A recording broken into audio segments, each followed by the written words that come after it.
What's happening? This is Jun Tzu. Just slabber. I told you. What's happening? This is Jun Tzu, just slabbering. This is episode 28. Very special episode today. We're joined by a Belfast Rap comedy legend. This is Wee Goose. Yes, what is happening? What's happening? Wee Goose in the flesh. Fucking hell, bro. It's a privilege to have you on here, bro. It's a privilege to be here, man. I have to say, like, I don't usually do these things. I know. But I couldn't say no to Jun Tzu. Like. Yeah, man, you're a fucking G. Before we get into it, then let's give a shout out to the sponsors. I never really give a shout out to the sponsors first. I always save it to the end. So big shout out to Luke, my main man from LDG Films. He does all the filming. Big shout out to Hotbox letting us use the studio. Big shout out to DJ K. Fucking legends. Gave me a custom DJ K Belfast ballet. So I had to rep that today as well. Do you know about the DJ K clothing? I don't, but I'm going to get on board with it now. I need a new balaclava, so I might pick one of them up. I don't know. Like I said, I don't even know if he sells them. A few people were messaging him saying, I want one of them Jun Tzu ones. Yeah. I mean, we're coming into ballet season, you know, true, so I need to get myself. I don't know how well it would go selling balaclavas in Belfast, like, you know, so Belfast DJ K. Like. But DJ K is a fucking sick brand.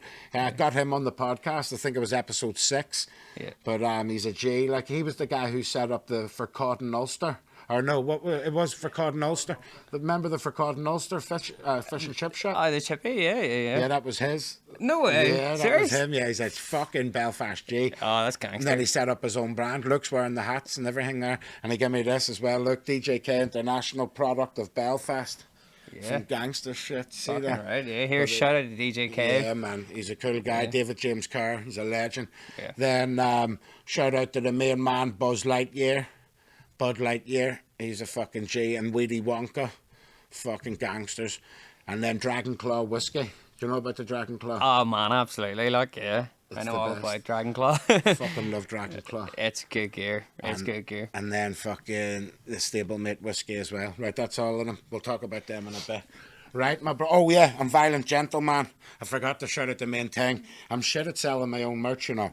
We've got these fucking t-shirts on sale. Fucking right, man, yeah. So we've got 2 t-shirts. This one, the Born in Belfast, Violent Gentleman. Yeah. And then we've got the Just Slabberin one, the white one. You're giving me inspiration here, actually. I might do the same thing, but just get, like, Belfast mentality across it. Listen, that sounds actually cool. Yeah, okay. Listen, you should use the same guy. You should use my man. He's Violent a fucking good guy. He's like, he does all boxing clothes, you know, so it's like nice training gear. Yeah, that's good. But, yeah, they are good quality and get on them. Violent Gentleman, I'll post a wee fucking link on my page and shit. Check it out. But that's them. Right, let's get into this, my G. Let's do it. So, Wee fucking Goose. Yeah. You smashed it, bro. So if anyone doesn't know who this guy is, my wee fucking daughter knows him and everything. He's an internet sensation. So apparently you blew up on TikTok and everything.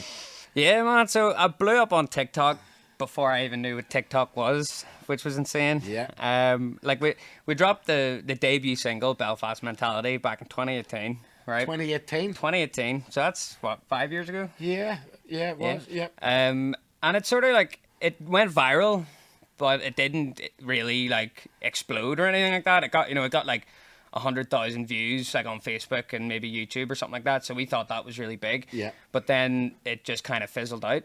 And then like a year or two later, it went viral again, but this time on TikTok. Yeah. And back then I didn't know what the fuck TikTok was, but people were messaging me being like, mate, your song's all over TikTok. So I had to sort of like download it, find out what the crack was. And surely enough, mate, there was just like, it was just plastered all over TikTok.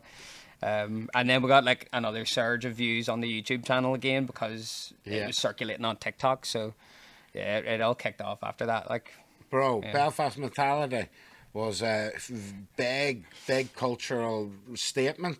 Yeah. It really was. My wee daughter, like when she first came here and all, she heard all the kids going mad over young Spencer. And he's like, you know, very active on the TikTok and all. Yeah. But Emily was like, oh, I'm not sure he is. No.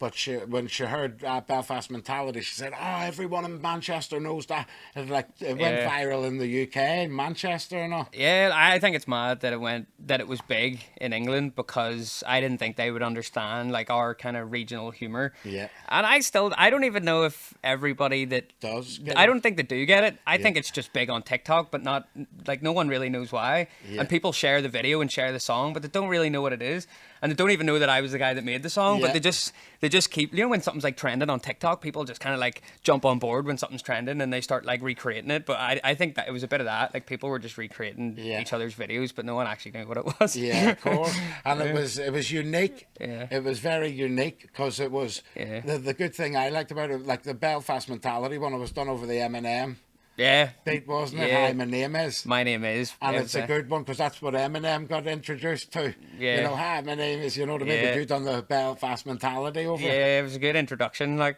and it was funny because that song, "My Name Is" by Eminem, I've been listening to that like since I was a kid, and I never would have thought like this could be used for a Belfast parody. But one day I was just driving in my car listening to the song, a song that I've already listened to hundreds of times, and it was just on that particular day, like it hit me like this song actually would be perfect for like a Belfast smick to rap along Sick. to. So it just hit me one day in my car out of nowhere, and then I started sort of piecing the lyrics So together. you done it in 2018. Yeah. Because I remember clearly, like when it was funny, it was that Amelie says that's the part that's viral as well. God loves a chancer. Fucking let me in. Yeah. I won't take no I for an love answer. She said that's the part that's viral. Yeah, that know? is. It's like the first, because I think on TikTok you only have like 30 seconds to a minute or something Yeah. like that to make your video. So people just took like the first few bars of the song. Yeah. And those are the lyrics that everybody knows. Yeah. So that was what went big, really. It's just that opening lyric. Yeah, Everybody, it's sick, bro. I'm not gonna, it's got more views than Born in Belfast on the YouTube. Listen, there you go, man. I call it as a say, bro. I love that. Yeah, I fucking think right. mine's on like 1.6 million. Yours is like on 1.8. So we're close. So like it's we're just flying we're off, bro. It's the two biggest anthems that have ever come out of Belfast. I definitely think it is, to be honest. Like, Yeah, you know, I've heard a couple of wee songs about Belfast, and they're my two favourite. Absolutely, mate. But I mean, yeah. have you heard that Belfast Child? I can't think of it off the top It's of like my a head. more. There's no raps. It's like a sing along It's a kind of sing. yeah, See, singer even songwriter. Kneecap and all. Kneecap have never done a song like Belfast. Oh, why? I have to throw in Spencer, though. Come on. Straight So, out of Belfast. Straight out of Belfast. That's a fucking anthem, mate. Yeah. Yeah. But what I like about that is like it's not really like parody, but it's just a fucking bop. You know Yeah, what I of mean? course. Like so it's doesn't have to be yeah. parody because Yeah. like the key is you have to remember. See, Versatile. Yeah. When Versatile first came out, I genuinely thought they were like parody, but they sort of were. Yeah, Remember they were talking about like we sell crack or whatever. Yeah, but it was we all sell like, brown. yeah, we sell brown, but it was all a bit of like. It's humour. a bit tongue in cheek, like Yes, it and is. it was banter. Yeah. So that's how I took them. I thought, oh, they're like comedy rappers. Yeah. I only genuinely thought these guys are fucking sick when they done the track with Coolio. Yeah. Oh yeah, that was big. Like To me, that's the greatest Irish rap song of all time. yeah, man. And they went on tour with Snoop Dogg as Yeah, well. I went and watched them and all. They give me insane. tickets, free tickets. Serious? Me and my girl, we was there chonging out. I- Fucking SSE. I had tickets to see Snoop Dogg. Originally, he was meant to be here in like 2020. Yes. But then because of the pandemic, it all Yeah, went down the yeah, drains. scamdemic. Yeah, and so I didn't get I didn't get to see him in the end because I didn't hold on to my ticket for like the 2-3 years that you were Yeah. meant to. you know? Fuck's it. What is that what they said? Just hold on to your ticket. I think so, mate. I was like, give me my fucking money back. Yeah, I don't know if this fuck is it, man, happening. right. I don't know if Snoop Dogg's even going to be alive by the time. I know. So did you just get your dough back? I just got my money back, yeah. Made me remember. It's nothing to do with rap, but have you ever heard of John Prine? No, mate. So John Prine's my favourite singer. He's like a country singer. My dad listened to him when he was in jail and all, and they found one of his old vinyls. Yeah. Loved him. He's my favourite singer now in history. He's like an old country singer. Yeah. Bought me and my dad tickets to see him. He was coming to Manchester. That's class. Hyped up. Next thing, he cancelled, said he was sick, but they're rescheduling. So I hanged on to wait, and then he died. Ah, man. But I didn't get no money back or nothing. I was too Yeah. upset. I was Oh, trying well, my eyes yeah. out. Just Absolutely. left it. That's devastating, like that is. But it just shows you, man, these tickets, like, you hold on to them. but it might not be worth anything. Yeah, of course. So you never went to Snoop in the end then? No, I never got to see Big Snoop, but I'm not gonna lie to you, bro. I liked Snoop, Versatile with the Stars of that show. Shut it down, they did. They were fucking brilliant. I was more excited to see Versatile than I was to see Snoop, which is Yeah. mad because I grew up like loving all of Snoop Dogg's old school shit. Yeah. But Versatile's energy was unmatched, and then they came out because they were good friends with Coolio. yeah, And then because Coolio's passed away, they all done like a tribute to Gangster's Paradise. Yeah. And the whole SSEs there singing it back with him. Fucking gangster that's it was. pretty sick, man. Yeah, it was cool. So, did you do any rap before or anything? Before No. you done Belfast Mentality? Never. So that's the mad part. I think. What did you do then? What did you do before that? I was big into amateur boxing. Right, you're a boxer? Yeah, I was but I wasn't very good. I always tell me I was shite, but I was like obsessed with boxing as a teenager. It was like the only thing I actually really had. I described it as like that was the glue that held my life together because I failed everything when I was in school, so I didn't have any qualifications. The only job I had was a job that my dad gave me where I was just pulling pints, which was fine. But then the only thing I had to bring me into my life outside of all that was boxing. So I was obsessed night and day with boxing training. And then the Wee Goose thing, like the songwriting or the writing raps, that just sort of came out of nowhere and I ran with it. And it took off and it was like a monumental success, which no one saw coming, like not even me. Sick. So you done amateur boxing? What's your did you do fighting? Like what's your record then? So what always happened to me was like I was really at a novice level, but I was boxing for years, but I just wasn't getting many competitions. Right. Because you kind of start, when there's different brackets for age groups and what level you're at. So I started as a teenager, as a novice, but by that stage, all the other teenagers are like intermediate level. So they already have loads of fights. So you don't fight against them, you fight the other novices. But there's not as many novice competitions for that age group. So I wasn't getting very many fights. And when I did fight, I would get through to like the Ulster finals or like the Antrim finals, and I would always get put out in the finals. Yeah. Or like I went down to Dublin once to box in the finals for an Irish title as well, but I got put out in the finals. Oh, fair play. But I always felt good and comfortable when I was sparring. But I think the trouble was when it came to competing, you have to make weight and the nerves, the nerves. So yeah, you're coming out on the night and I felt a wee bit drained because I was always like starving myself to make weight, but there's actually like a science behind it, which I didn't know back then. I was just like, don't eat, don't drink, and you'll make weight.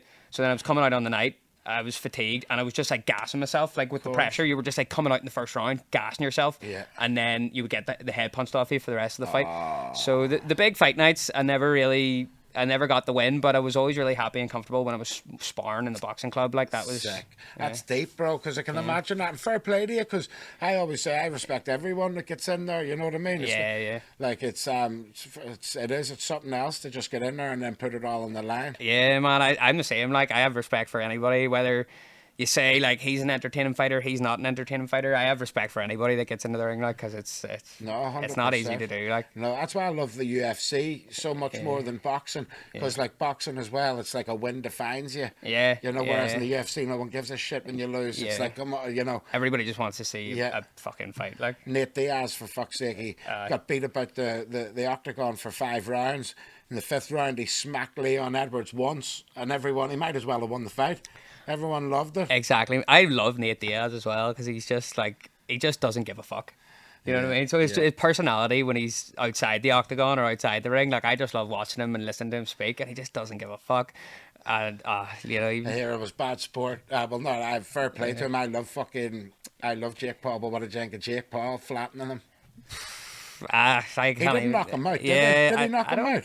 I find it really hard to make a judgment when I'm watching those kind of like, YouTube fights, like, you're watching like novice boxing, and novice boxing can be like very awkward and unpredictable and scrappy and stuff. So I find it hard when I'm watching those to really as a main event, a big main event. Yeah, exactly. I find it hard to really say what I'm seeing when I'm watching that. Like, I love Jake Paul, like, for what he done. I think he's cool. I like Jake Paul a lot more than his brother Logan. Yeah. I think Jake is funny because when he's a troll, he's a funny troll. Yeah. And then when he's not a troll and he's just speaking real, you can't really fuck with him. No. Like everything he says is pretty on point. Yeah. And he's a marketing genius. Yeah, I think he's good at marketing for himself because he's got that personality where, like, when he's talking shit, you think to yourself, like, I want to watch this fight tomorrow night because I want to see you get sparked out. Yeah, yeah. You know what I mean? Because you're just a weak dick. Yeah. But so I was like that. I have to tell you the truth. I was like that for one fight. Yeah. That was for the Ben Askren fight. I thought, oh, he's going to come up against a real fighter, even though Ben Askren wasn't known for his striking. I thought he was undefeated Yeah. in MMA for years. I said he knows he'll do you in. Yeah. But when he got flattened, I was like, go on, Jay. What And he the didn't, that fuck? wasn't fake. That was a real knockout. I know. And I was like, holy shit. Then when he Yeah. done it to fucking Tyrone Woodley. Yeah. Tyrone Woodley, bro, he was a 5-time UFC champ. Yeah. When he sparkled him, I had to just take my hat off. You can't deny that he's got the work ethic and he's put in the work, like, for sure. And But I mean, if I was a YouTube boxer and someone says to me, you're just a YouTube boxer, and I says, well, do you know that 5-time UFC champion? I did fucking knock him clean out. Yeah. You can't really call him a YouTube No, boxer then. yeah. That's some gangster shit, yeah, you know what like I mean? he's not hiding away from big I fights. genuinely thought he was going to beat Tommy Fury, and my wee daughter, she fancies Tommy, and she was like, no, and all, he's going to win, and also I bet her a tenner. Sure enough, Tommy done me proud. I was proud of Tommy. Like, Yeah, you weren't the only one that said that, because wasn't there a video where like Frampton said the same thing? He was like, I fancy Jake Paul for that fight, and then Big John turned his back. Fury. Yeah, that's right. And I'm going to tell you the truth. Up until that point, I was John Fury's like #1 fan. Thought he was hilarious. Yeah. I still do. Like I do. I think he's funny as anything, and I've always loved him. Yeah. You know, even the way he just lives in his caravan. Like, even though it's a big swanky one, he still lives out in the field and he's G'd up. But see, when he turned his back on Frampton like that and embarrassed, it angered me. Yeah, well, I kind of say like fair play to Frampton, because he just like he's telling it as he believes it is. You know, Frampton is a fucking one. Frampton is the greatest Irish boxer in history. Yeah, He's a right. 2-time world champion. Yeah. You with me? Like John Fury isn't. You with Oh, me? yeah, absolutely. I was thinking, what? Like the disrespect that he showed to Frampton angered me. I thought that is cheeky, and I Yeah. thought Frampton handled it like a boss. He just turned away, and John didn't even know he had gone. Yeah, he was just Frampton like, just "Oh, walked off, and fuck then you." John was talking to himself, and then turned around and realised he was gone. Frampton was Yeah. like in a bit. Yeah. I thought it was so disrespectful to Frampton, like, you know. Speaking of Frampton, then. The stablemate whiskey, that's how I met you. That's right. Yeah, we were up at the whiskey launch for Stablemate. And it was a great wee night up in the Planet Block, and I seen Jun Tzu. I was like, fuck, I have to go over and say hello to Jun Tzu, like the man himself. So how did you went with your dad, didn't you? Yeah, like I went with my dad, who's a big whiskey collector. Yes. Of course, so Frampton invited him up, but my dad's also teetotal, so he doesn't drink. What? Oh, so you were the sampler. So I was there as the official whiskey sampler, you know what I mean? Fuck, that's a brilliant job. Tell your dad if ever needs any more whiskey samples, I'll join your team. I think the position is filled at the Oh, minute, I like, can but imagine. There's a waiting list. There's a waiting list. Yeah. So I was there with my dad and my brother as well. Like, Sick. yeah, we would always attend those like whiskey nights just to keep up appearances as well. Yeah. Like, because he's, yeah. But I remember going over and saying hello to you. I was a bit steaming now, so I Yeah, can't blame I her. remember because I was stood there. It was funny. I stood there with my girlfriend, and then it gets tapped in the back, and he says, "All right, no, John, no, can I get a photo with you?" And I was like, "Of course." And then he says, "You might know who I am," and all. I used to rap. And I went, "Why? What's your name?" And you went, "Wee Goose." And I went, "Get the fuck," because I wouldn't have recognised you. Ah, yeah, that's in a it. million years. Do you get recognised much? Very rarely, mate. It's very rare that anybody ever recognises me. Unless I put this hat on. If I put the hat on, And shaved a wee bit into more Yeah. the Wee Goose style. because I think that like every time I made an appearance as Wee Goose, I always had the hat on. Yes. So when you put that on, you're 10 times more likely to be recognised as Wee Goose. But when Yeah. you take that off, Yeah. nobody knows who You the need fuck to you wear are. a vest or something too and walk about Ah, with a that's chain it. on then along. Yeah, but I think I'm happy not being recognised. I think Yeah. I like that. You know what Yeah, I mean? Because yeah, yeah. I don't actually really like it when people recognise me. I don't know what Ah, it is. no. It depends on what they say, you know. Because like sometimes people recognise you, but they just stare at you. Well, you know what Yeah. just happened when I was outside having a smoke? Yeah. There's a fella cycling past and he looked at me and then he like frowned a wee bit and I thought, I think he might recognise me. But Yeah. then he turned around again and stared again and again. Yeah. And then I looked at him and then he went, "You John Tzu?" And I went, "Yeah." Well, that's it, Cycled yeah. over and called his mates and they were all there. Just Yeah, you know, but yeah. Like sometimes, like it's all right, you know, if they say, "Oh, like, are you Wee Goose?" and then you're like, "Yeah," and then it's all love after that. But Yeah. it's that moment where you're just like Where they're staring at each staring other, at you. and you're just like, "Who the fuck's this guy? What's Of his course. problem?" You know? What I And mean? you don't want to seem pretentious like that. Do you recognise Yeah. me? Do you know who I am? I'm Ronnie fucking Pickering. I love that. Have you seen Yeah, Ronnie? yeah. It's like the road rage. Isn't Yeah, it? yeah. Did you see Ronnie Pickering going over to Eddie Hearn? No.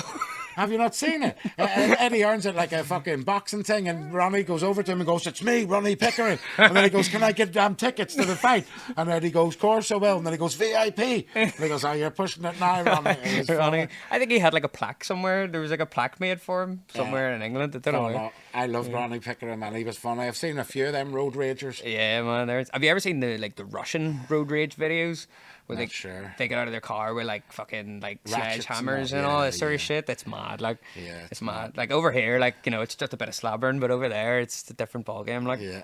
yeah. No, it's funny. Even last night I went to pull in at the Spar, and a guy was like reversing them, but then he stopped his car, so I looked there and then like drove in, but he like sort of beeped. So I thought, oh, right. Yeah. But as he beeped, then he was coming in parallel with me, so I wound my window down, just to say what's going on. Yeah. But he didn't even look there. You know what I mean? It was me and my girl and him and his girl. But I had wound the window down, and my girl goes, "Don't be saying nothing." And I was just going to say, like, "Here, what are you beeping at?" I wasn't going to offer him no fights. There's no rage. But by that stage, the balls fell out of him anyway. Yeah, well, that's what it is. You know what I mean? Yeah. It's funny, road rage, because Yeah. it's like you don't see them as people. And you know what's interesting? I used to have bad road rage, right? Yeah. And you know what I noticed as well? It's like illogical, because someone cut me up and I was thinking, "You bastards." And I was driving up alongside them, and I got up and I was going to start, like, and as I got up to them, they went like this.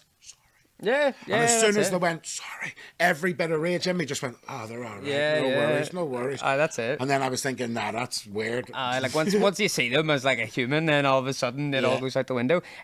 It's also like people think they're protected when they're in the safety of their tin can, bubble. their bubble, right? Yeah. But have you ever seen that video where there's like two dogs barking at each other from like the other side of a gate? And then they let the gate open. They open and the then gate, they're like, "Oh." and then Yes. that's it. It's just silence at that point. I think it's the same in the car. It you know? is. Everyone feels safe. They feel like a big man when they're in their car. Yeah, and because there's a screen, you Yeah. must think that screen's some sort of computer. Yeah, They're yeah. like, "Fuck you," and then they're like, "Fuck me," and they're like, "No, no, no, no, no." Is Yeah, that yeah. real life now? Yeah, but it's also like don't get yourself so worked up over something that's like course. really trivial. Like, Exactly. Like there's one time like I don't really blast the horn at anybody because I think that's just like Yeah. you're just being a cunt.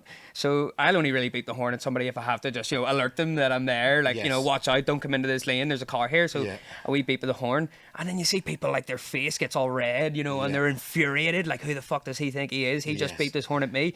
But I was like, Yeah. man, like chill out. But there's different types of beeping horns. Yeah. So what I would do, Yeah. I always do it, I would go like this, beep, beep, beep. Yeah, yeah, yeah. As if to say, "Come on." And I think that's a friendly one. Like, That's beep, it. beep, beep. But you see these, Yeah, like, that's then you need to that's fight. oh yeah, that's aggressive. Yeah. I do the wee like beep beep. Yeah, because then it's just Yeah, like it's like yeah. you've just seen your mate. It's like a wee friendly. Yeah, or it's like, "Oh, go on ahead," or Yeah, "What's yeah. happening here?" You Yeah, with me? yeah. So it's funny. That's How it. you use your horn is true. Like, Oh, it's absolutely, mate. dangerous. Yeah. But so anyway, let's get back here to Yes. what. First of all, I wanted to talk about the music, bro. Yeah. So before the music, what did you do?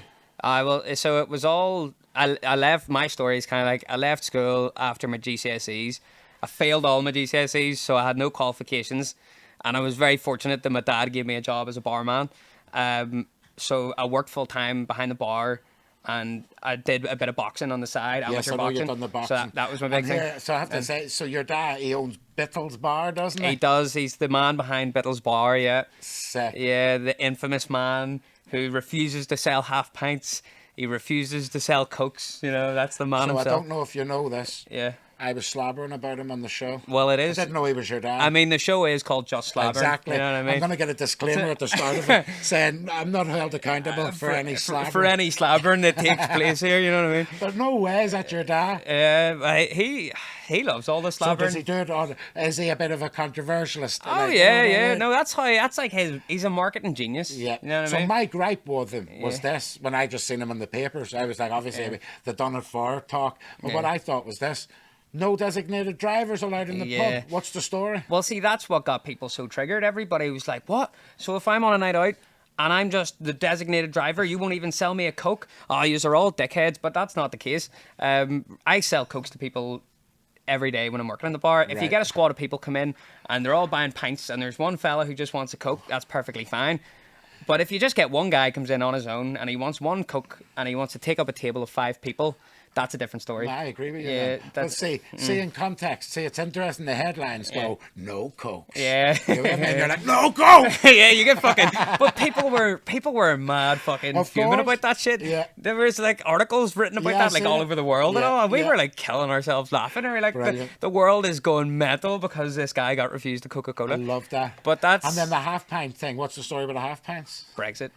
Yeah, just thought, It's, fuck no, it, it's we need like to go. it's just like it was just something that my dad has But it's funny made up because yeah. he's clever. Yeah. Because I suppose anything to be a bit controversial, if you get your Yeah. name in the thing, and it is Yeah. a cool looking pub, and it's on Yeah. a mad way. It's like a big triangle or something, isn't it? It's Yeah, on like the it's corner, like- and it it's- goes all yeah. narrow at the front, and then sort of spans out a bit. Yeah, it's like the Flatiron Building in New York. Yeah, it's like a wee Yes. point. Yeah, no, Yeah. it's an interesting looking wee building, like it is. And then you told me as well, then, so obviously your dad was there at the whiskey with Frampton and all, and Frampton invited him because it was distinguished guests yeah, only. yeah, that's right. Him No, and Frampton are sort of, I would say they're friendly enough with each other. Like, And did Frampton, because I heard that he loves all the boxers and all them. Too, yeah, doesn't he? like there's a lot of respect goes out to all the boxing lads. Yeah. In Bittlesbar, and a lot of them come in and drink in there, and you know we always go and support them at their fight nights and stuff like that. So I love that. Yeah, No, that's good. That's good. See, Yeah. that's a bit of a positive controversy for your dad. yeah, absolutely, mate, absolutely. Tyrone and Yeah, Tommy, Tommy. they done a whiskey and white in there. They did, yeah, because they wanted to Legends. pry into the story of John Bittles. They wanted to know more Sick. about my dad, and Did you know, they? yeah. If you watch the episode, like it's all about what's the story behind the half pints, what's the story behind the Coca-Cola, what's the maddest thing that's ever happened in here. So yeah, the lads like they came down onto the bar to do an episode in there, like which was cool. I came along as well just for the moral support. You know what I mean? 'Cause I think my dad said, like, if we're doing a podcast, sure, all you need to come down. So it was me and my brothers as well. We all came Did they down. not get you on it? I was on, but I was more just sitting there for the moral support. You know what I mean? And you were just on as his son. Were you Yeah, not on I as was Wee just. Goose? Oh no, just as a son. There See, was. they missed a slap Yeah, there. They yeah. didn't know who you were. There you go. That's it. If they hadn't knew you were a Belfast icon. I think they know, but it just wasn't about me that day. You know what I mean? I don't know Belfast mentality, bro. It's fucking. Yeah. That's a pivotal thing of Belfast culture. That. Yeah, it was. It is. It got a good reception, like, which I was surprised at. And then you done I don't know about your second one. What was your second? Because the third one. Yeah. That's why you were my favorite like comedy rapper from Belfast, because you bigged up me and the fucking third one. Just another day in Yeah, Belfast. yeah. I had to give a shout out to Jun Tzu, like I had to. But that was the third song, and do you know what? Another Day in Belfast is actually my least favorite of the Wee Goose songs. Yeah. Because it was something that we just churned out like really quickly. Yeah. Because we'd built up a bit of momentum on TikTok or something like that, and we were like, let's try and divert this TikTok traffic On the YouTube. onto or the something. YouTube channel Yeah, yeah. and try and make a bit of money off it or whatever like Yeah. that. So we just like churned out this song really quickly and threw it out there. But I feel like when I go back and listen to it, I feel like it's like a bit rushed. Yeah. You know what I mean? And it's very much just like milking the Belfast parody like as much as possible. Yeah. But the second song that came out was called Fegs. Don't know why I named it that, but it's a song about smoking fags. I don't know if I've heard that one. That's actually my favorite Wee Goose Is it? song. That's my favorite. Ah, Yeah. I know Belfast mentality. Yeah. My daughter knows it off by heart now. Well- But and I know Just Another Day in Belfast. I don't know Fags. Fegs was like it'll only be on YouTube because we used like a Kendrick Lamar instrumental. Right. So we couldn't put it up on Spotify Yeah. or anything like that because of copyright infringements. But that was one that it came out like a year or a year and a half after Belfast Mentality, and it was more just to sort of set the stage to be like, I disappeared for a while, but I'm back now, and this is who the character Wee Goose is, and this is the sort of antics that he gets up to on a day-to-day basis, like that sort of shit. But it didn't really take off. It didn't really, get Yeah, but- any momentum. Yeah, but sometimes you just have to persevere through with it too. Yeah. Like you said, you never know what's Yeah. going to pop and what's not. So you just have to be a creative. If you Yeah. had a thought, right, I'm going to stick with Wee Goose and smash it then. Obviously, some things aren't going to fucking take off, but some are. Yeah, no, absolutely. Like looking back, I realized that, but at the time, it was like the first song was like a monumental success, and that was the only piece of content that I had ever released. So I was like, the bar's Everything been has to yeah, sit. the bar's been set now. Like, how do we follow up on that? And it was sort of we became like a victim of our own success in a way. It's interesting you say that, because I've done that too with the Born in Belfast when I released it then. Yeah. It's the first proper music video I've done. I've done a video for Wee Johnny. Yeah. But that was with my manager, who just got a camera, and he died as well after it. But that was the Wee Johnny video. But Yeah. then I got in touch with Section Red, and he said he's a proper filmmaker, so I was Yeah. hyped. when we released Born in Belfast, I seen the numbers and I was thinking this is good. Yeah. So we done Irish Eyes. But same as you, I felt a wee bit more, the video could have been better and all, and I was a bit overcritical. Exactly. Then we had plans to do A Cause Worth Living For and all as a video, Yeah. but I stopped doing them then. And like I said, because you didn't see this exact same levels of success. Yeah, yeah. But nowadays, they're all done really well. You know what I mean? Yeah, like when you look back, you realise, like, you know, like Born in Belfast, it was a hit. And it still exists, you know what I mean? Yeah. Like, it'll always be there. People can always go back and listen to that and watch it. So it's not like, even if, you know, your next songs don't get the same momentum or don't get the same traffic or the same mileage, like, that song's always there for people to go back and watch. You know, so I forgot that as well. I thought that I had to make, you know, the next Belfast Mentality, but Belfast Mentality was already there. Exactly. You And you know? can, like, build around it. Yeah, then. yeah, exactly. that's it, you know.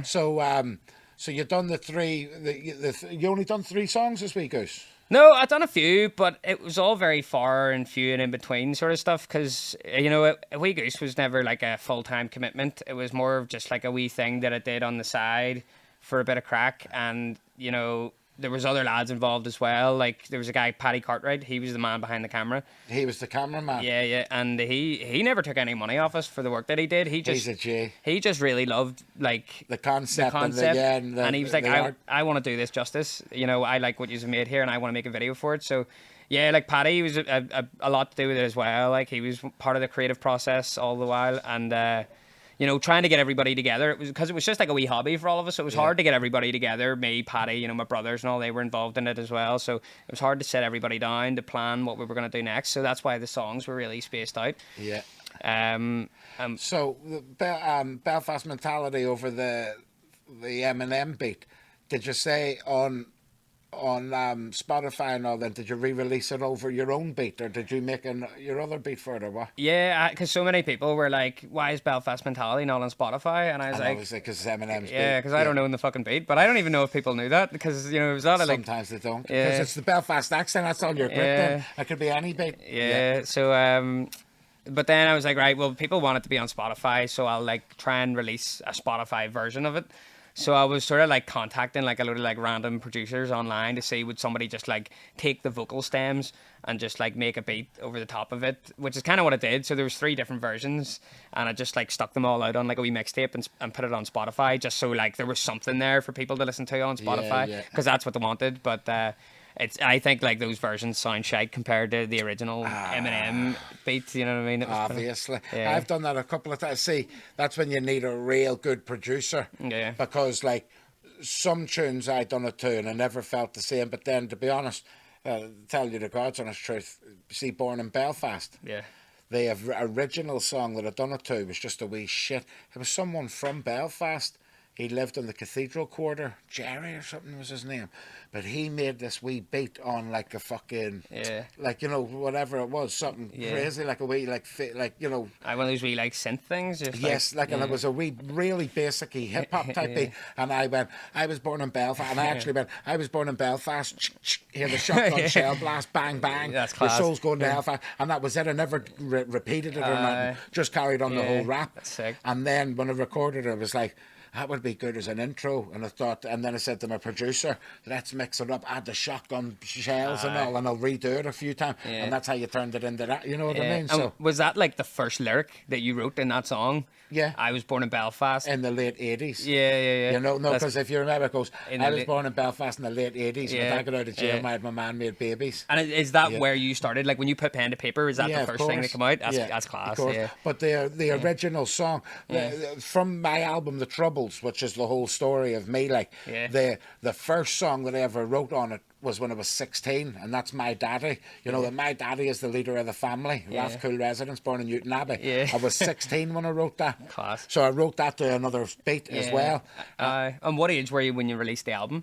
I was like 24 or something. Yeah, so there was a few things in there you were sitting on for a while. Yeah, well, it was 2014, so I think it was 36, so it was like 25, 26 or something. Yes. I worked on the album for like 7 years. Yeah, well, see, that's what I think people are missing a trick nowadays, like, because we're living in a world of like instant gratification where people are just like, I want to record a rap song and have it online on YouTube today. Of course. You know, so they just run out and do it. But it's like take the time to fucking build upon something. You know, write it, tweak it, refine it, perfect it. You know, like source different beats and collaborate with different artists. And you know, it's a project. Like it takes a long time to put together. It's because you see, like, Spotify's where I get most of my dough now too. So like these CDs, who the fuck wants to buy a CD nowadays? And like, you know, I loved the CD, and I was like, oh, the booklet, and like there's a concept, and there's all the songs in order, and they all have to mean something in order. I took it all like really serious. Nowadays, like someone said to me, I'm ever going to make like a second album, and I said I would love to, but I know the like the time. The format's changed completely, like, hasn't it? Yeah, and like you say, you know, every time I make a song now, I just slam it on fucking, you know. I suppose, though, there is still a place for albums. You know, especially concept albums and all. Like the big artists that put out like these big concept albums, like Tyler the Creator and Kendrick. I don't like him. Do you into them? I'm big into Kendrick, like not so much his more recent stuff, but I love. Have you listened to his album Good Kid, Mad City? Yeah, nah. Not into that. I just don't like him at all. But I think he's shit. Fair enough, man. Do you actually like him? Yeah, I got a tattoo. Good Kid, Mad City. And is that Kendrick Lamar? That's his album, and that's like the. Did he not like race bait some white girl on stage? Yeah, that was pretty fucked up. No, like, that's more than fucked up. The guy needs fucking beaten. Yeah. Did you hear about this? What he done? Kendrick Lamar got like a white girl on stage. He says, "Do you know my lyrics to the song? Let me hear you rap it." She says the N-word. And then he snatches the mic off her or something and says, "What did you just say?" And they all start booing her. The wee girl had to shut down all her social media accounts and everything. Like he got her up at like the worst time. Like that was fucked up. Like, no, that's him. He that's bad. That. And he should have spoke out or something at least. Or why snatch it off her as well? Like, or like why pick her for that song really at that particular moment? That's why I just thought he's a fucking. Oh, he's a pussy for that. No, absolutely, and he's a race baiter.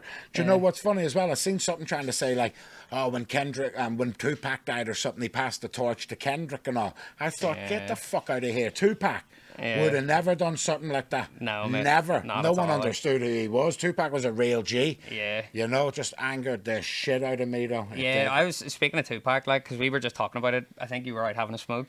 But we were saying, like, it's mad when you look back and you see, like, how deep and, like, how philosophical Tupac was, considering that he was probably only, like, he died when he was 25, so he's probably only, like, 23, 24 when you're watching him in these interviews where he's just deep, like, you know what I mean? And he's a real intelligent guy. Yeah, like, who's your favourite rapper? I was saying there to Emily, I think Eminem and Tupac have always been my two favourites. Like, I grew up on Eminem was the biggest one for me, like. See, it's funny because, like, I hated Eminem growing up, bro. Yeah, I knew he was good. Yeah. But it was all the gay shit and on Ken Kniff from Connecticut. Yeah, there's a lot of weird shit in there. Yeah, you know? And I feel like a lot of the times these days, you know, when I say to people like Eminem was always my favourite growing up, like no one agrees on that. Everyone's like, yeah, but like he's overrated, but he's not good anymore. It annoyed me because, like, I'll tell you the truth, Tupac, it's weird that you'd say like Eminem and Tupac because I get that a lot of people do, but I always thought they were like fucking, they couldn't have been any further from each other. I'll explain why. Tupac said clearly, he goes, hold rappers accountable for the words that come out of their mouth. He says, don't just bob your head to the beat and go along with it. Listen to what they're saying and hold them accountable for it. Guess what Eminem says? Don't listen to what I'm saying. I couldn't really be a psychopathic killer and all because I'm a dad. So it's all just make-believe. It's the exact on. opposite. And that's why I even wrote Stan, because he was saying some people are even believing him and they're out here killing their girls. No, but I don't really mean that. So what are you doing then? Do you understand what I mean? There was a real fucked up... See, I like Eminem and, you know, like Tupac and all, like, for different reasons. Like, Eminem I like just because of, like, the syllables that he can wrap around a beat in, like the flows that he comes out with are just like really, really, really unique. Yeah, it's unmatched. And so that's what I like about Eminem. But I wouldn't be like listening to every word that he says in like a really deep and philosophical way. Whereas Tupac, I actually liked Tupac when I was a teenager because, you know, like he rapped about like being an outlaw and like thug life and all. But back then, I thought that like I was about that life just because I was fucking about in school. So I saw like authority figures like teachers, you know, and then Tupac's rapping about authority figures like the police, and I was like, oh, you know, that's me. I'm going through that as well. And then looking back, I'm like, I was a fucking twat back then. I felt that way, you know what I mean? So I don't relate to any of it anymore. But back then, I thought I related because you know, all the authority figures that were scolding me on a day-to-day basis. You know Of course, but it's funny because I remember like my brother, me saying to my brother, Yeah. Tupac's the best, and Adam goes to me, oh bro, he's just a thug life guy and all this, and I said he's not, and then I showed him from 1992 and 1993. If you type in on YouTube Tupac 1992 speech and then 1993 speech, he's talking to like the black community, you know, just talking, like standing up. It's like a Black Panther meeting or something like along them lines. You with me? Or like, you know, but like in the community. Yeah. But you want to hear, I think it's even like a Muslim conference or something. I don't know what it is. But Tupac stands up and he grills them. And he's only about 19, 20.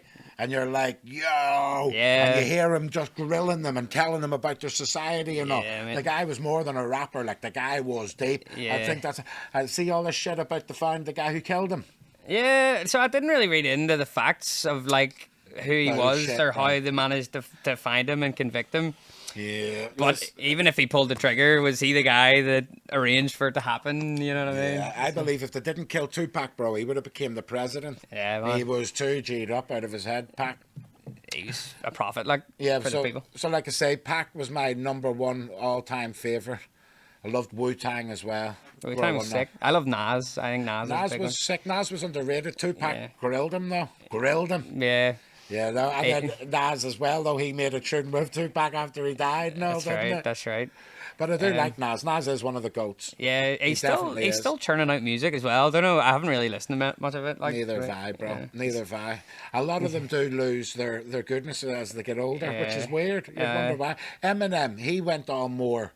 Like you said, you liked him for his syllables. That's what he was into now. It's just all man. Have you seen that guy taking the piss out of Eminem? Pretends he is him. Yeah, what do you call him? I don't know. Oh yeah, no, he's like a YouTuber, but he makes like the wee TikToks where he's like Eminem. I just fell down the stairs. Yeah, like Eminem in like everyday scenarios where he just can't stop rapping and all. He's funny, bro. He's a good comic. That's what I was going to ask. So with the Wee Goose thing, it was very fucking legendary. Dead clever, very comedic as well. Yeah. Did you do any comedy or something before this? No, that's what a lot of people. So you didn't do anything? Nothing. It was like loads of people think to themselves like, I want to become a content creator. So then they start writing down what sort of content they want to make, or like I want to become a rapper. So then they start trying to write raps. But for me, it was like the idea came before I ever consciously decided that I was going to be a content creator or a YouTuber or a rapper. Before I ever made that decision, I was already sitting on Belfast mentality, and I didn't know what it was. I just like recorded it in my bedroom and like played it to some of my mates, and they thought it was funny as fuck. And I was like, and did you say Wee Goose and all at the start? No. I was originally like when I recorded Belfast mentality, I was just gonna like upload it to like my personal Facebook page just for a laugh, just for like my friends and family to like share it. Yes. And we'd all have a laugh about it.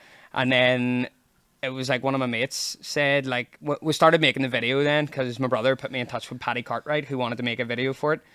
And I was like, oh, we're doing a music video for it? Like, okay, this is getting big, okay. Yeah. And then while we were shooting the video, one of my mates was like, so what's your rap name going to be?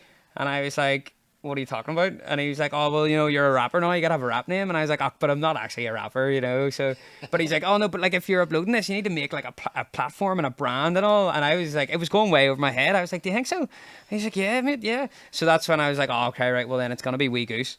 But Wee Goose was like my nickname. Goose was my nickname all through school since I was like 11 or something like that. So, sick. And Wee Goose.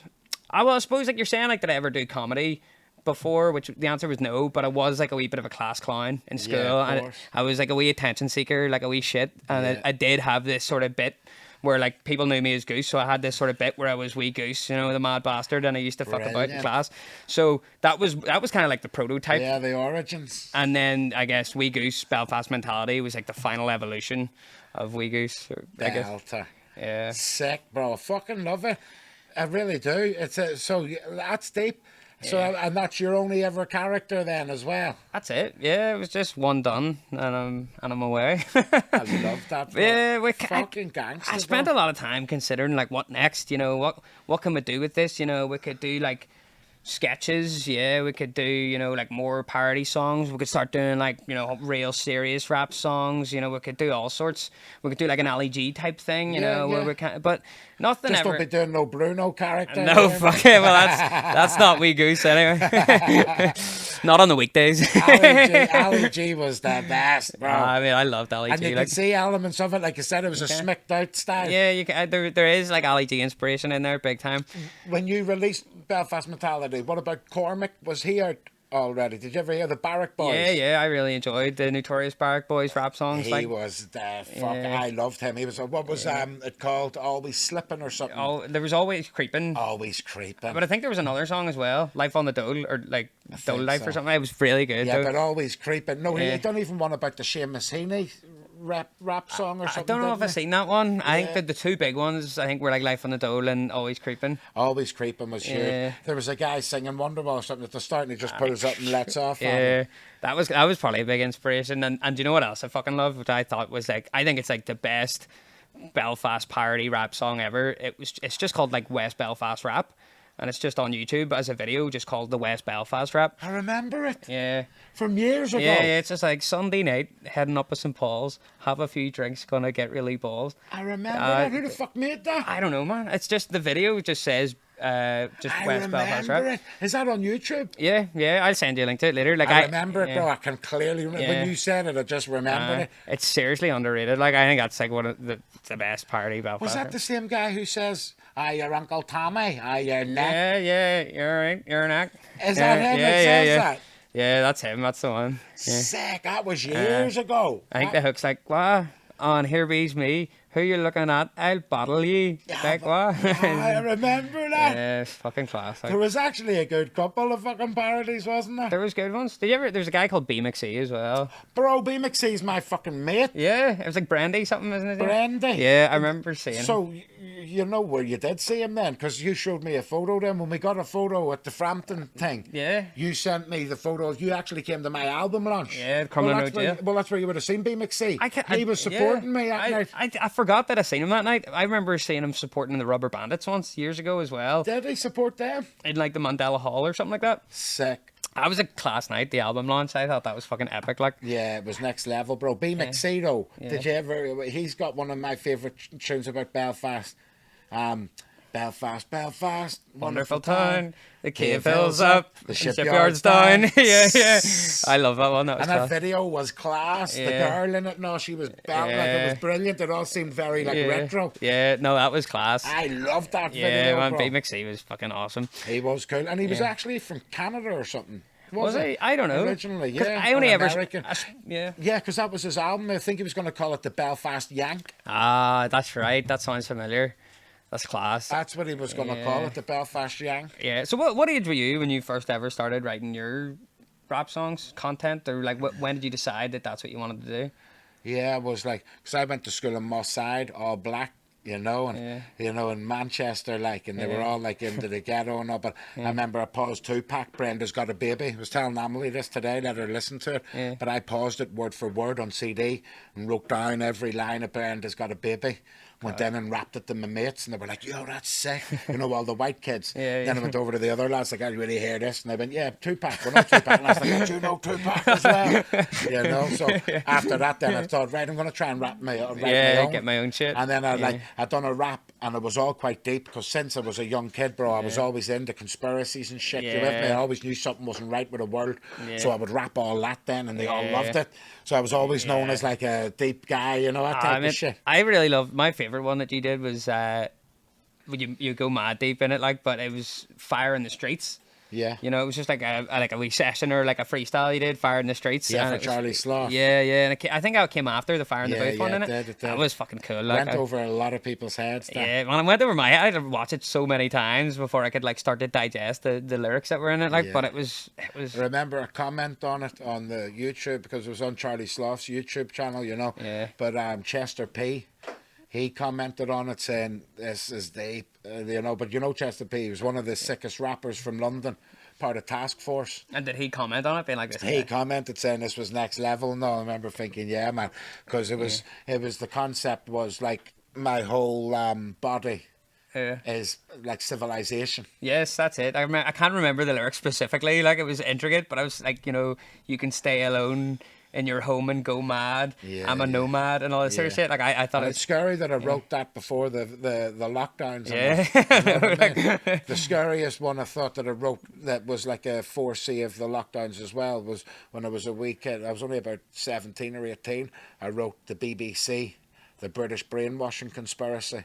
That sounds good. And it's like a 4-minute long tune. Yeah. For the first 3 minutes, I pretend to be like a news reporter, but saying all types of fucked up madness. Yeah. And then the last minute is me like going in on them, Just saying going I'm deep. against it. Like, Yeah. my music. It was weird because like the Troubles, which is all about like the Troubles in Northern Ireland, my dad's history and everything. Yeah. That was never really like what I was. I was always like anti everything. Yeah. Like I've got a new song coming out called The Hun. The Hun.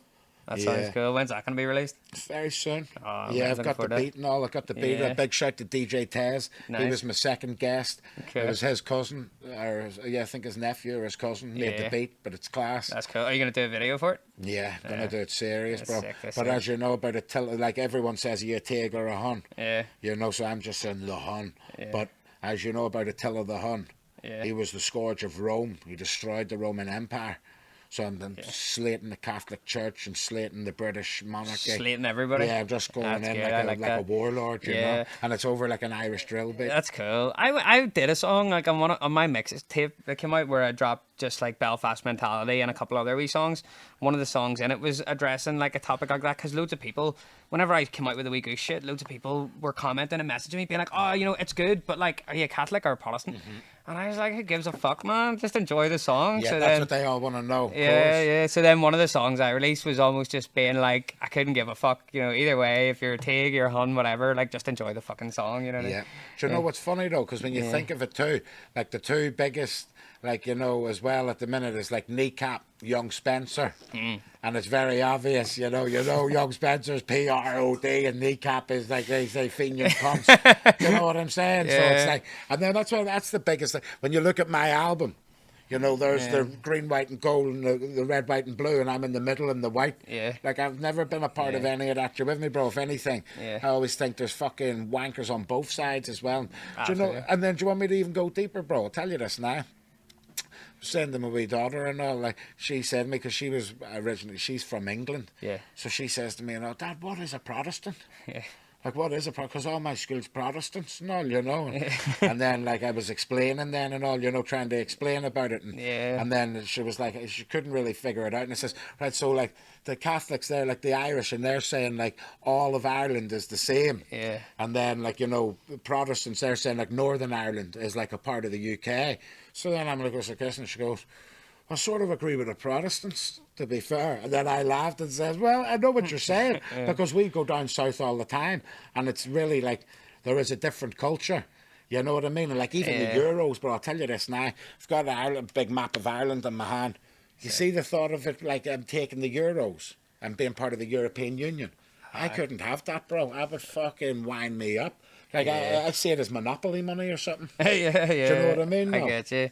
I think there's like a lot of ones down south that like don't want anything to do with us as well. I remember going down all the way down to Cork for like some corporate work thing, and I got a really, really cold reception from all the locals. Like when they heard like the northern accent, they just didn't like it. It was like nails on a chalkboard to them, and they would start getting all fucking political with you. Like, there was one of my mates went into a chippy just to get like a fucking battered sausage or something like that, and they heard his accent and they were like, "Oh, so are you one of these ones? Are you one of them ones?" And he had like a map of Ireland on the wall. He started fucking lecturing him and all this sort of shit. I had a guy say to me, he was like, "Where are you from?" And I was like, "Belfast." He just fucking spat on the floor in front of me and just walked away. I was like, what the fuck? So that was the sort of reception I got down there, like with a lot of the locals. There was a lot of friendly people that I met, in fairness, but overall, I have to say, the reception was cold. So. Yeah, I remember one guy but he was doing a bit of banter, like, but I went to meet him down south, and then he heard me accent, and went, where are you from? In Belfast. He went, tell me this, you on the good side or the bad side? But I just says back to him, well, what's the good side? And he went, Catholic. And then guess what I said? Sure, the Pope's fucking king of the nonsense. How would you ever say Catholicism's on a It's a good good side? side. I said, sure, he agrees with fucking all that. And then he didn't know what to say. He was like, because, you know, obviously, like I said, you know, I think it's weird to me because I believe in the original cause of what they stood for. You know what I mean? Like, you know, the Irish, and I don't believe in colonialism at all. But however, living in 2023, Yeah. it's weird to me to think like the South, they are unionists now, but they are European unionists. Yeah. They're all part of the European Union. Yeah. Do you know what I'm saying? Yeah, Like they got rid of their sovereignty. Yeah. They don't have the punt. You know what I mean? They're part of the European Union. It's full circle. Exactly, bro. It's weird. So I don't know what the fuck. And then I know England as well. And but I have to say this about the prods now. This Right. doesn't make sense to me. Okay. So, you know the way they say we're part of the UK in Northern Ireland? Yeah. That's what I just can't get my head around. It's definitely not the fucking UK, bro. I'll tell you why. You know, like the disability badge for your car. You know, if you have one in UK and you come to Ireland, Northern Ireland, you have to get a Northern Ireland one. So they don't recognise that? Don't recognise it. You have to get a brand new one for Northern Ireland. You know, your driving licence.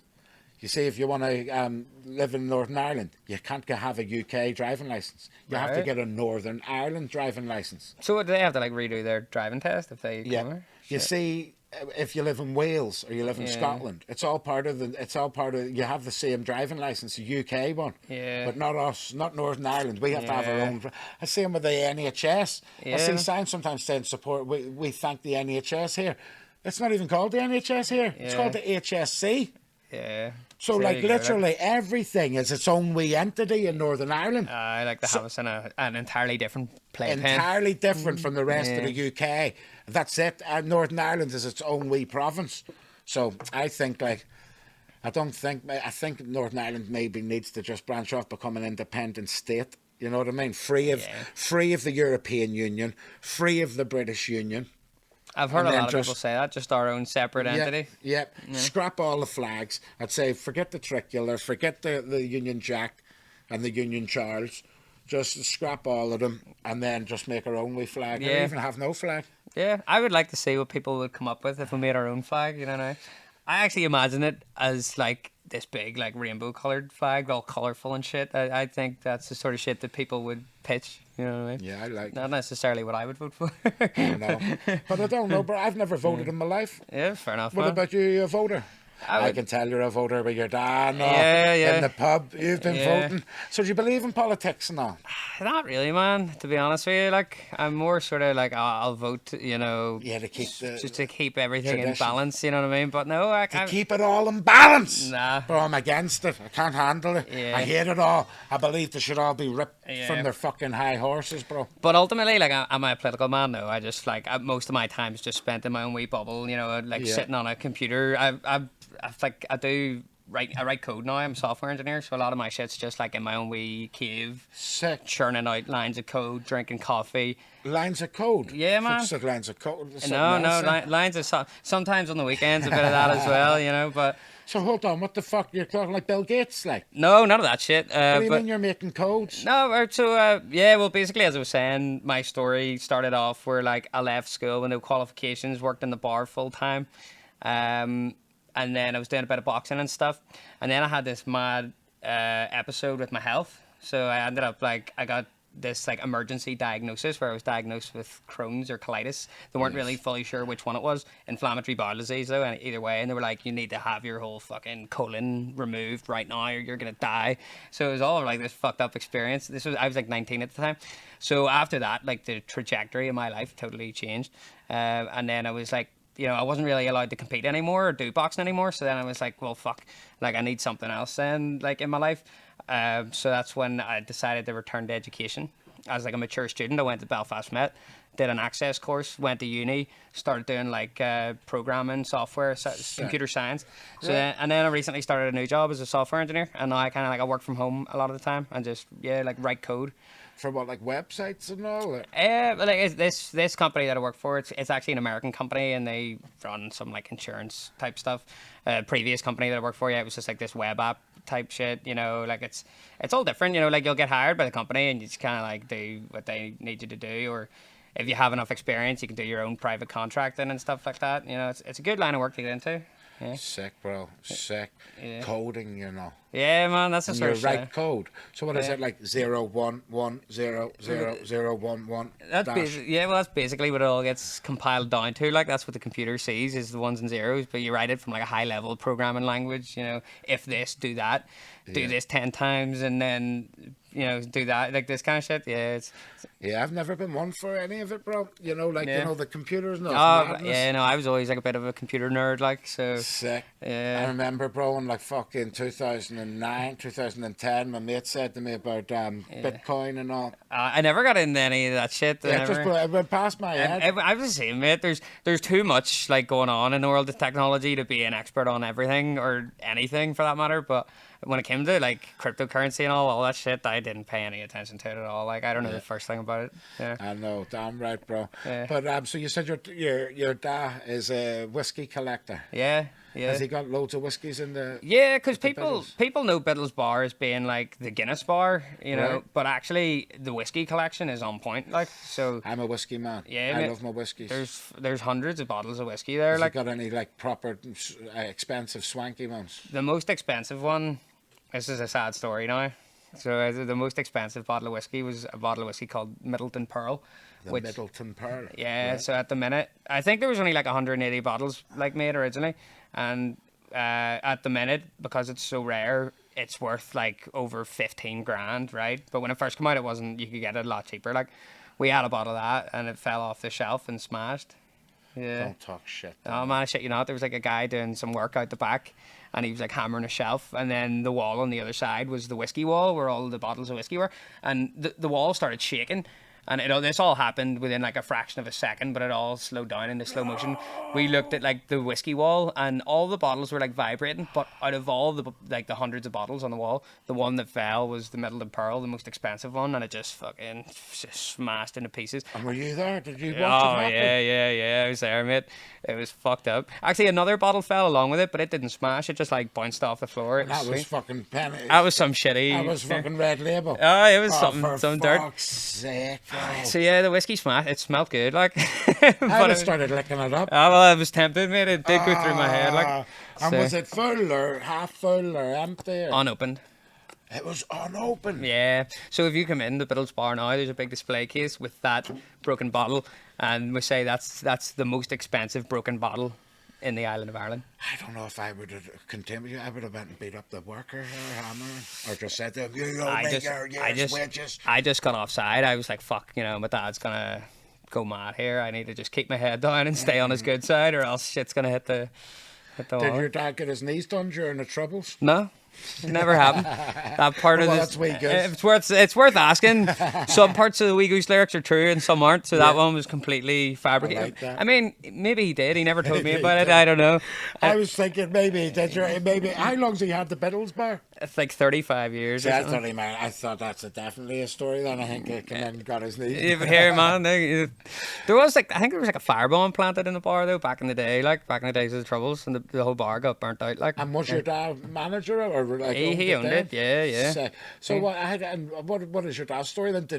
Was Bettles Bar his dad's? No, he Did he buy it when he was younger? like he's always worked on the bar scene since he was a teenager, like, and then he eventually invested into buying it for himself, and then like it just took off for him, like, yeah. Sick. So he just So like, did you know what year he bought it then? Like, was that in the 80s or something? Then? 35 years ago.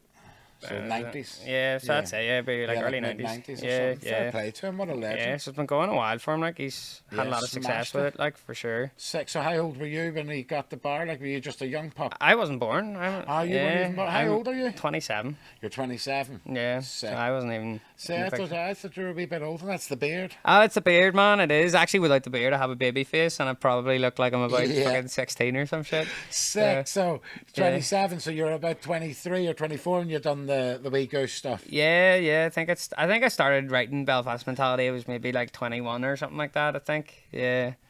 And then by the time it got released, maybe 22, 23.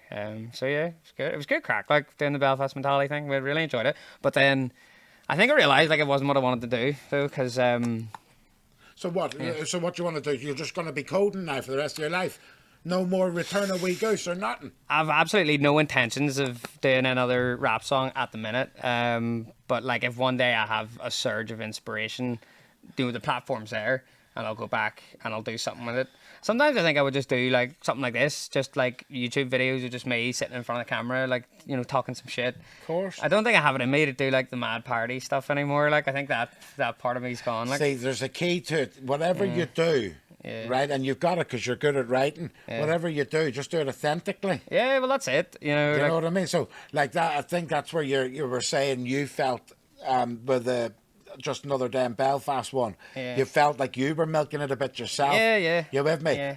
Don't do nothing like that. Yeah. Do something completely different, like you said, even a serious one, or if you wanted to, if there was an issue, or even like fucking do a rap about anything. It doesn't have to be Wee Goose either. It could be something different, you know? I know, absolutely. Like, I think there's no point putting something out there into the world that, like, I don't even enjoy. Yeah. And I'm just churning it out just for the sake of it. There's, like, no one's gonna like it if I don't even like it, you know what I mean? So, I know it would be something completely different. Yeah. Like.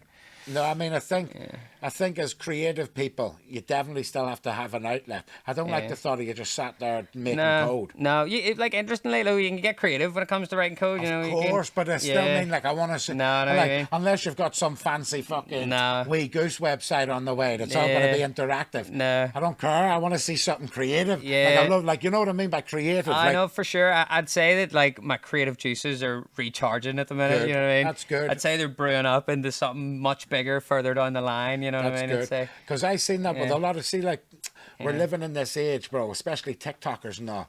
They're like fucking, because I love that big, have you seen Garen? The fella that I'm Delicious. Follow me, I'm Delicious. The guy from Mayo. I've and seen the a big beard now. Yeah. Bro, I don't know how the fuck he does it, but every single fucking day he's got new reels and they're all quite hilarious. No, but he's like churning them out.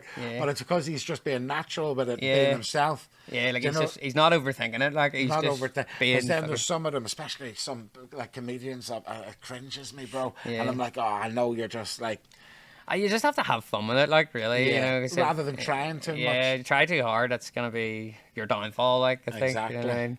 When it comes to comedy stuff. Yeah, because I was shocked when I met you then at the Frampton thing. I says like, "You doing it anymore?" You went, "Nah," and I went, "Bro, you're fucking like he's got like 5,500 monthly listeners on the Spotify still." Yeah, like there's still people out there listening to it. God help them. It definitely does, bro. Listen, I told you, it become like a cultural. Yeah, for sure. Like, you know, monument thing. Nah. I would say the rap for Belfast with a name in the name.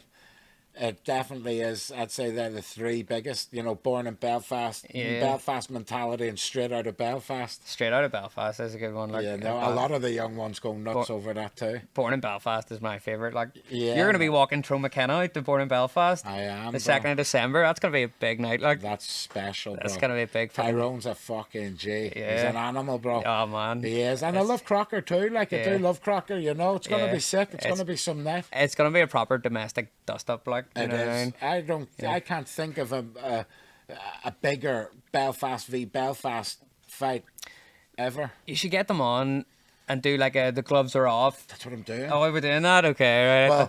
Well, I said to Crocker about it, and he said 100%. And I says, I want to get him on first, me and him, and just chat, you know? But then I said, I want to do that too. The head-to-head. Yeah, I'd have to get a few lads in to step in. Keep them back. I'm telling you. Have you ever seen the video where like Mark Wahlberg and Will Ferrell sit head to head and they just like fire off like schoolboy insults at each other?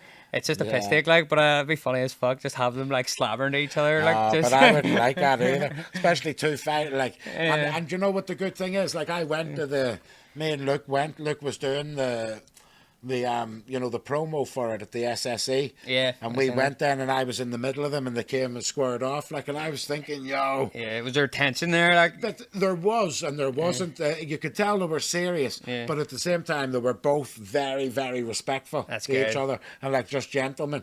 You know, there was no like hard man act or nothing, or had beef with each other. We're super two professional lads. Like, yeah, they're G's, bro. Both of them, like so.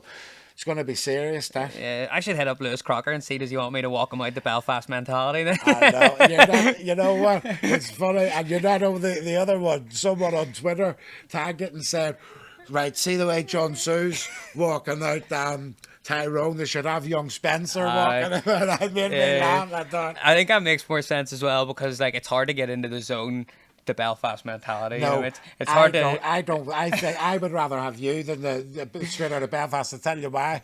Straight out of Belfast is too broad. But no, that's broad. But with me and you, no one really knows what it is. So, you know what I mean? Born in Belfast and Belfast mentality. I could do like a more serious rendition of it, just to get him pumped up a bit more, just I'm to. telling you. Yeah, it's got a bit more punch. Or I know it's your least favourite, but do just another day in Belfast. Then I'm getting 2 shout-outs. Yeah, big night for you. I originally said to Tyrone, let us walk both of them out, sure. I'll pick another song for Crocker.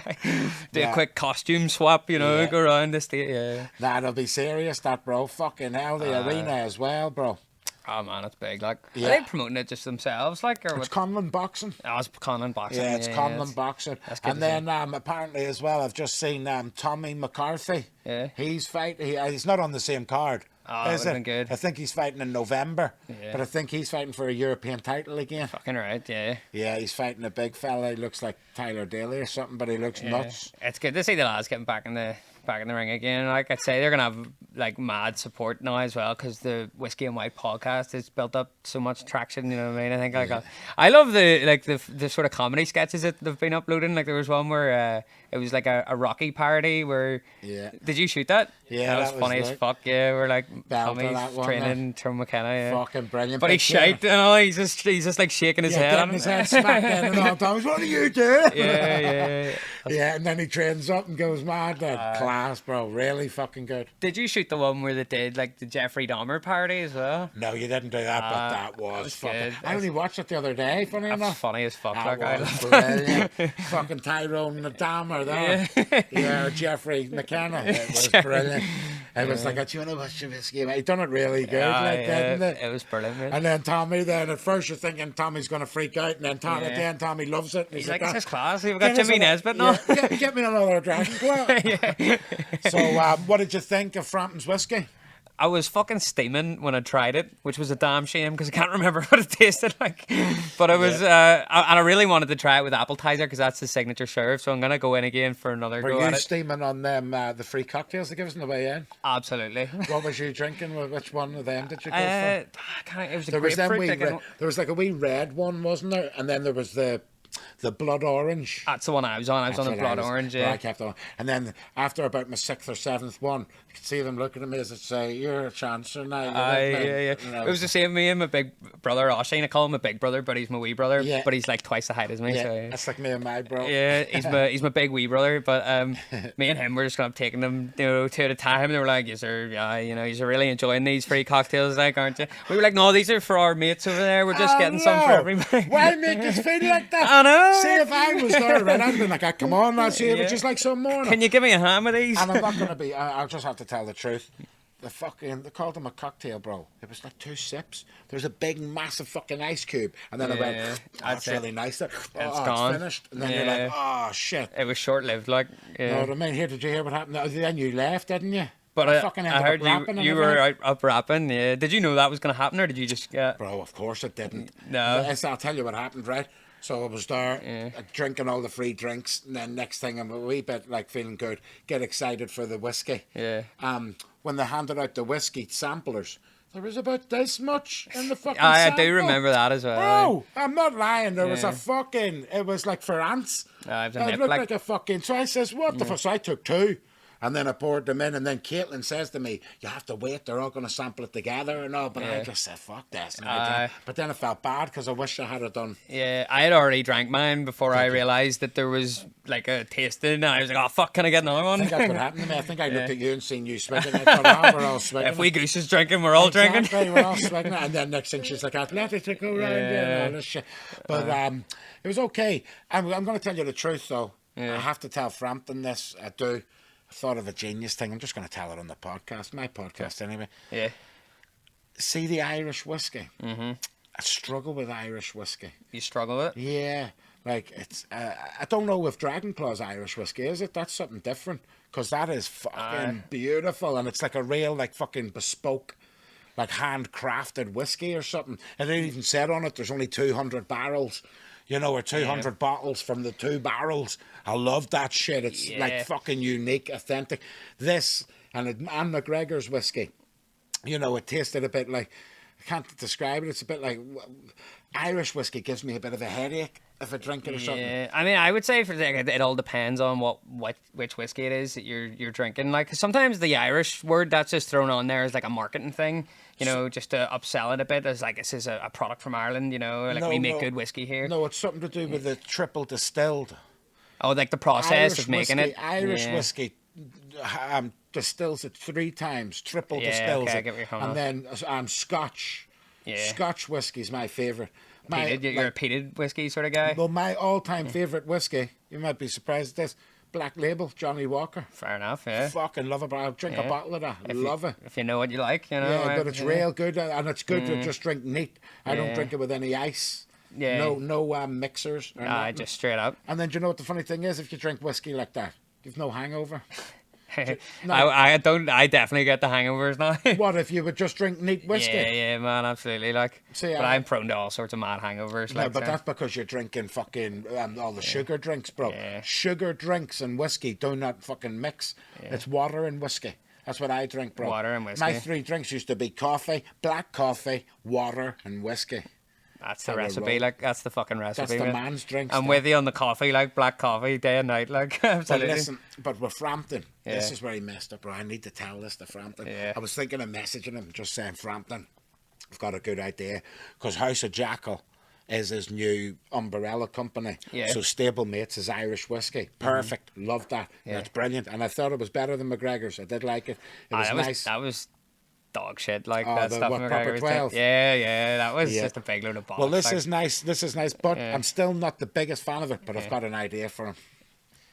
I think he needs to do Ulster Scotch whiskey. Ulster Scotch whiskey. Talk to me, bro. Fucking right, man. Yeah. And he's Frampton. He needs to. It'd be the first of its kind, like, wouldn't it? Ulster Scotch Ulster whiskey. Scotch whiskey. That's what I want to see. I would love to hear about it, So, like so it's Ulster Scotch. So it's gonna be only double distilled like the Scotch whiskey, but it's Ulster Scotch. yeah, and peated. You Park gotta get that Frampton. peated. House of Frampton, Ulster Scotch whiskey. Come on, bro. That You'll be sounds looking sick. at cut of the action, though, right? Oh, You know I'm what I not mean? no Artem. Yeah. Damn Artem Lobov. Did you hear about him? No. You know Conor McGregor's mate, Artem? What did he do? He tried to sue McGregor, saying I came up with the idea. Oh, fuck off, serious? He did, bro. Tried to sue him. Right. And then McGregor won the court case. Ah, well, that's Apparently, McGregor tried to offer him $1 million. just And it. Artem, no, before. Aye. Like when he done it, he said, that's cool, there's $1 million or something. And Artem says, don't want no million, bro, you're my boy. Ah, okay, And then okay. apparently then Artem said, no, I'm taking you to court over it. I thought, what a rat move. Yeah. Because McGregor fucking thought, imagine, bro. Somebody's obviously said to him, Leo, mate, I would take him to court. You get a few quid for that. He's thought about it and he said, you know, Bro, you're if right. someone told me to take my brother to court or one of my best mates, right. I'd say, fuck you, you rat. Yeah. I'd rather go to jail and He- take he my let fucking the brother money to court. blind him, Fucking like- scum rag. I hate Yeah. shit like that. And I'll tell you this, even if I felt betrayed by my brother or my best mate, I'd cut links with him.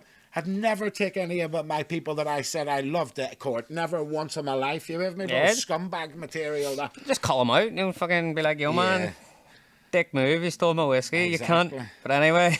Nah, but so no. Listen, Frampton, you're safe from me. I want you to do the Ulster Scotch whiskey, and I would never sue you. It is my idea. yeah. I thought when I heard that he was making a whiskey, I got excited. I thought Yeah. he's doing Ulster Scotch whiskey. Has that ever been used before? Ulster Never. Scotch whiskey? Like, Never. That's how you go. Like, the market's is. there for the taking. I'm going to talk to even Dragonclaw. I'm telling you what, he was the absolute G.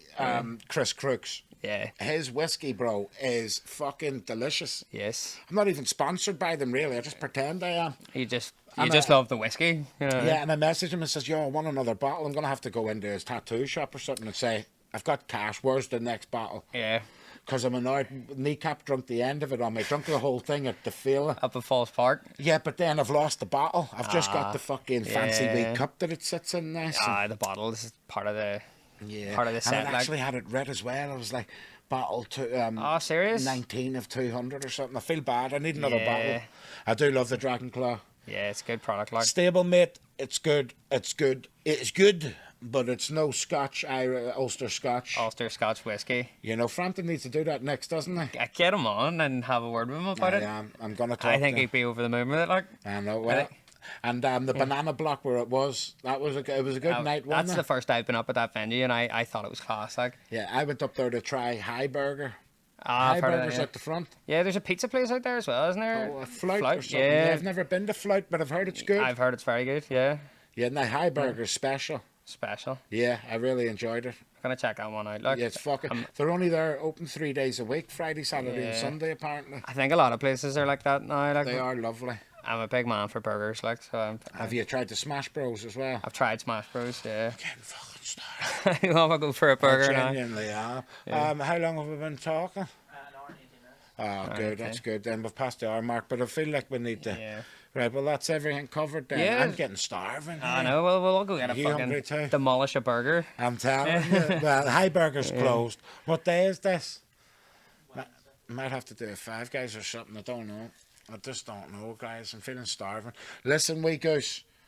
It was a fucking pleasure to talk to you. I want Same you to, yourself, man. I don't want to see. I want you to do more shit, bro. If you have to take a couple of years, take That's it. it, man. I'm gonna take the time, and one day Wee Goose will resurface doing something. Defo. Who knows what? You know what I mean? But, Definitely. yeah, probably just something chill like this, sitting in front of a camera, talking some shit. Of course. Well, listen, I fucking enjoyed it, bro. Yeah. I have indeed. Me too, man. Thank you for having Yeah, me here. man. Much love, everybody. God bless you. See you soon. Yeah, man. Peace out. What's happening? This is Jun Tzu. Just slabber.